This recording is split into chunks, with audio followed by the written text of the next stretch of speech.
আসসালামু আলাইকুম। আসেন আমরা জেনে নেই রেজিস্ট্যান্ট কয়েল কাকে বলে।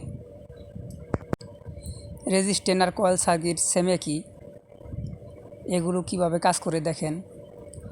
1K প্লাস 100K, দেখেন 1K দিয়ে বিদ্যুৎ কম যাচ্ছে বা লোড কম নিচ্ছে, আর 100K দিয়ে বিদ্যুৎ বেশি যাচ্ছে এবং লোড বেশি নিচ্ছে। এটাই হলে কয়েল বা রেজিস্ট্যান্টের কাজ।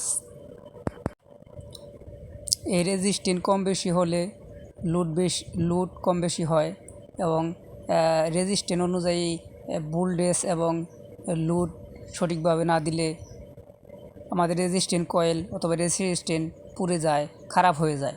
তাই আমরা রেজিস্ট্যান্ট বুঝে আমরা মোটর অথবা রেজিস্টর আমরা সঠিকভাবে নিয়ন্ত্রণ করব, সঠিকভাবে ফিটিং করব এবং জেনে শুনে ব্যবহার করব।